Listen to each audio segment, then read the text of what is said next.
উত্তরের জনপদে একসময় যে নদী ছিল আশীর্বাদ, আজ সেই তিস্তাই যেন করছে আর্তনাদ। মানুষের জীবন জীবিকার প্রধান উৎস এই নদীটি এখন পরিণত হয়েছে পাথর উত্তোলনের এক অঘোষিত খনিতে। নির্বিচারে পাথর লুটপাটে ক্ষতবিক্ষত হচ্ছে নদীর গতিপথ, হারিয়ে যাচ্ছে বিশাল সব চর। আমাদের উত্তরবঙ্গের বৃহৎ তিস্তা সেচ প্রকল্প সেখানে হুমকির মুখে পড়ছে, কিন্তু আমাদের কতিপয় কিছু অসাধু ব্যবসায়ী, পাথর ব্যবসায়ী আমাদের গ্রামের, আমাদের নদীর টেপাখর ইউনিয়নকে অস্তিত্বের ইয়েতে ফেলে দিয়েছে। নীলফামারীর ডিমলা উপজেলায় তিস্তা নদীর বুক চিরে চলছে বিধ্বংসী কর্মকাণ্ড।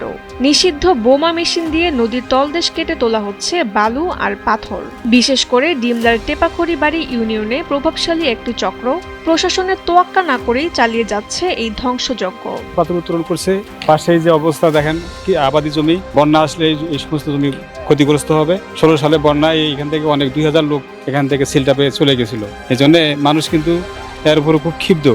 আইনি কোনো সহযোগিতা এখন পর্যন্ত আমরা পাচ্ছি না। পুলিশ প্রশাসন এখানে আসছে না। সম্প্রতি স্থানীয় চেয়ারম্যান ও সাংবাদিকদের উপর অতর্কিত হামলা চালায় প্রভাবশালী সেই চক্রটি। এতে পুলিশ সদস্য সহ আহত হন অন্তত 15 জন। তবে অবৈধ পাথর ও বালু উত্তোলনের বিরুদ্ধে নিয়মিত অভিযান পরিচালনা করা হচ্ছে বলে জানায় প্রশাসন। গত মাসের 19 তারিখে একটি বড় অভিযান হয়।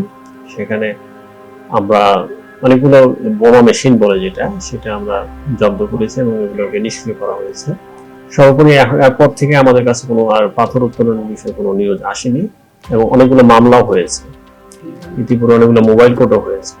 আমরা এই বিষয়ে একদম জিরো টলারেন্স। পরিবেশবাদীরা সতর্ক করে বলছেন, এখনই যদি এই তাণ্ডব বন্ধ করা না হয়, ভবিষ্যতে উত্তরবঙ্গ এক ভয়াবহ প্রাকৃতিক দুর্যোগের সম্মুখীন হবে। তিস্তা নদীর তলদেশ থেকে অবৈধভাবে বালু ও পাথর উত্তোলনের ফলে পানি ধরে রাখার ক্ষমতা কমছে, বন্যা ও খরার ঝুঁকি বাড়ছে, ভূগর্ভস্থ পানি নিচে নেমে যাচ্ছে, যার ফলে তৈরি হচ্ছে দীর্ঘমেয়াদী পানি সংকট।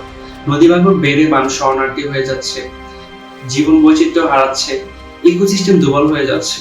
এই লুটপাট আর দখলদারিত্ব বন্ধ করে তিস্তাকে তার নিজস্ব ছন্দে ফিরিয়ে আনার দাবি জানান স্থানীয়রা। নীলফামারী থেকে সংবাদদাতা মাহমুদ হাসানের পাঠানো তথ্যচিত্রে ডেস্ক রিপোর্ট তাসনিম হোসেন লিয়া।